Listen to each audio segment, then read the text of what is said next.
ఓ heroine గాని ఇతర నటీనటులు గాని లైమ్ లైట్ లోకి వచ్చారంటే చాలు వారి గత వ్యవహారాలు ఒక్కొక్కటిగా బయటకు వస్తుంటాయి. అందులో ఎక్కువగా హాట్ వీడియోలే దర్శనమిస్తాయి. వారి ఇమేజ్ ని డ్యామేజ్ చేయడం కోసమో లేదా మరో కారణమో తెలియదు కానీ ఇంతకు ముందు వాళ్ళు నటించిన సినిమాలోని హాట్ సీన్లను ఓ వీడియోలో జోడించి సోషల్ మీడియాలో పోస్ట్ చేస్తుంటారు. ఇలా ఇప్పటికే ఎందరో నటీనటుల వీడియోలు వెలుగులోకి వచ్చాయి. క్యారెక్టర్ ఆర్టిస్ట్ గా దూసుకుపోతున్న పవిత్ర లోకేష్ వీడియోలు రీసెంట్ గానే దర్శనమిచ్చాయి. తాజాగా జెంటిల్మెన్ లో అద్భుత నటనతో ఆకట్టుకున్న నివేదా థామస్ కి సంబంధించిన ఓ హాట్ వీడియో యూట్యూబ్ లో చక్కలు కొడుతోంది. జెంటిల్మెన్ తో తెలుగు పరిచయమైన నివేద ఆ ఒక్క సినిమాతోనే స్టార్ హీరోయిన్ స్థాయికి ఎదిగిపోయింది. అంతలా తన నటనతో ఆ అమ్మడు కట్టిపడేసింది. ఆ దెబ్బతో ఆమెకి భారీ అవకాశాలే వరిస్తున్నాయి. ఎంట్రీ సినిమాతోనే ఓవర్ నైట్ స్టార్ అయిన ఈమె గతంలో ఏ స్థాయిలో ఉండేది, ఏం చేసేది అన్న విషయాలపై ఆరా తీయడం మొదలు పెట్టేశారు.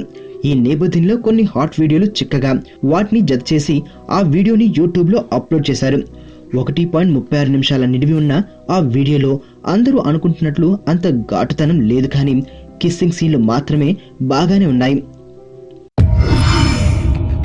బలవంతుడు బలహీనుండి భయపెట్టి బతకడం ఆనవాయితీ.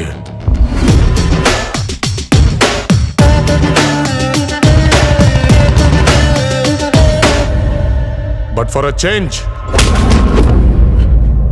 ఆ బలహీనుడి పక్కన కూడా ఒక బలం ఉంది.